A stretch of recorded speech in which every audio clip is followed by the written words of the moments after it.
Hey, salut la team les gars.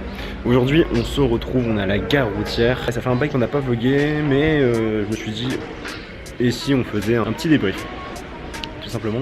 Donc là on est à la gare routière de Ouarzazate. On s'est gommé une belle du Maroc. On se dirige vers Marrakech, on va remonter vers Casablanca. Mais donc qu'est-ce qui s'est passé entre notre départ pour Merzouga et du coup maintenant? Alors très simple. Donc on arrive à Merzouga, en gros tout s'est plutôt bien passé. On a dû prendre un taxi à 6 h du mat, on est arrivé très tôt. On est allé de Rissani jusqu'à Merzouga du coup. Merzouga c'est une très petite ville, très petite. Il y a genre 5 boutiques, pour touristes évidemment.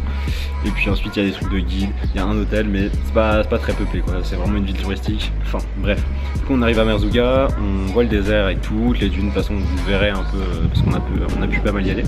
Où on est tombé sur des milliers et des milliers de nomades qui voulaient nous vendre leur petit tour du désert en dromadaire avec une nuit étoilée plus un passage au bivouac avec l'électricité évidemment comme tous les nomades. Finalement on a décidé d'aller dans les dunes tout seul, c'était beaucoup plus simple et donc on est monté sur une grande dune, ça aussi on va vous le montrer du coup. Donc on est redescendu, on est revenu à Merzouga. Là on avait un contact par rapport à Couchsurfing qui était à Salbiad. On avait un contact par rapport à Couchsurfing qui gérait une auberge. On allait se reposer vite fait et puis on a continué un peu notre route, on a commencé à visiter. Ensuite on a retrouvé un autre Couchsurfer. En fait il nous a emmenés dans le désert tout simplement.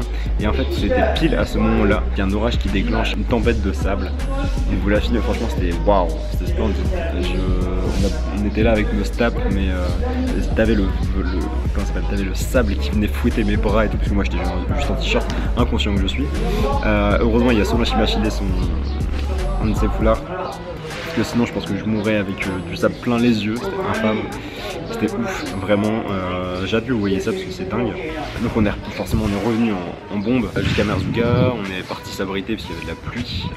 Une fois qu'on s'est abrité on est parti vers une agence de bus qui s'appelle Supratour. Parce que du coup le lendemain on avait rendez-vous avec Mazen à 10 h. Donc on s'est dit, ouais, si on veut arriver à Ouarzazate on a intérêt à prendre le bus cette nuit. Et sachant qu'on était quand même assez loin de Ouarzazate, ça faisait une grosse galère. Donc en gros, on est arrivé encore une fois, je pense à 5 ou 6 h du mat à Ouarzazate. Donc là on avait le cousin de Salah, donc si vous vous souvenez notre couchsurfer de Casablanca qui avait son cousin à Ouarzazate.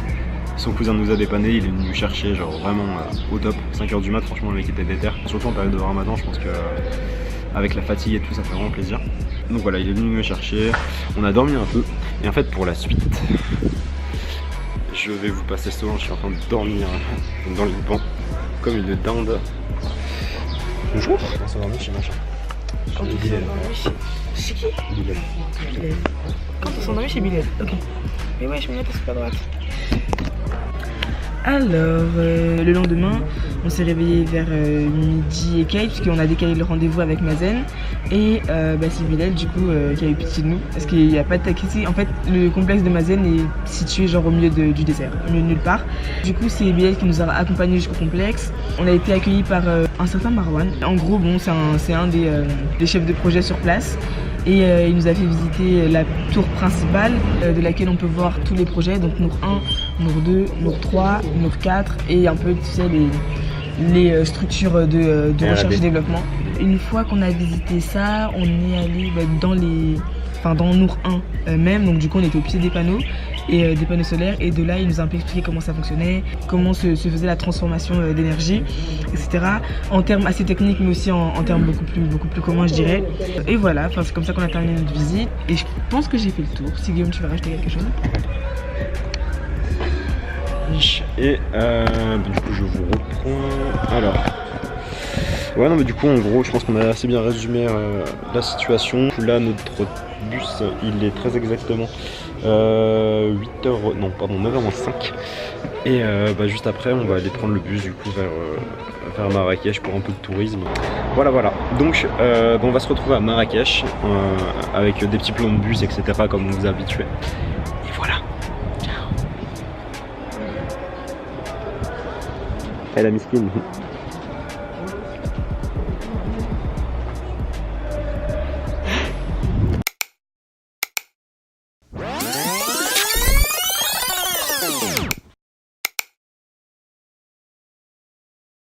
Allez, salut la team. Aujourd'hui on se retrouve, on est le samedi 9 mai. Il est 14h exactement et on est actuellement dans un bus, comme vous pouvez le voir. Alors pourquoi on est dans le bus, c'est parce que là du coup on va faire le petit trajet Casablanca. Casablanca d'une durée de seulement 13 heures. Oh my god. Donc là il est 14h, ouais, sans manger en plus, puisque bon, c'est Ramadan, tout ça.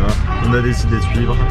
Et ouais, non, voilà, c'est chaud. Donc c'est pour ça. On se retrouve dans 13h à Rassani. On va aller à Merzouga en fait avec avec un taxi, une voiture ou quoi que ce soit.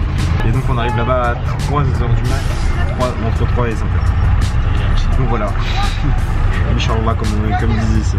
Bon allez, vas-y, on se retrouve après. Alors, on avait dit normalement rendez-vous à Rassani, je sais pas quoi. Mais finalement, ça va être rendez-vous dans une ville 1 heure à côté. Ça fait 1 heure qu'on C'est Rabat. Même pas. On a Rabat. Un rendez-vous à Rabat. Pourquoi? Parce qu'il y a une panne de je sais pas quoi. Bonne de bus, on s'y connaît. Donc on en a pour je sais pas combien de temps. Ça peut durer quelques minutes, ça peut durer quelques heures. Donc soit il répare la panne, soit on se fait basculer dans un autre bus. On va arriver à Merzouga dans 3 jours. Et puis bon, on vous donne des nouvelles si on est encore là quoi. Voilà, comme on vous le disait.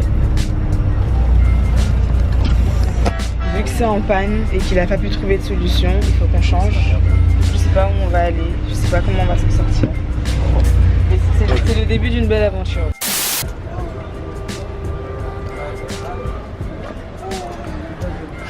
Alors, que penses-tu de ce début de voyage? Je pense que c'est n'importe quoi. Je pense que franchement, on est vraiment les personnes les plus malchanceuses. Je pense. Non, bon, pas les plus malchanceuses, mais on est pas mal. Ouais, je pense aussi. C'est énorme. Avec tous les bus par Dakar. On a réussi à choper le seul qui est tombé en panne. One eternity later.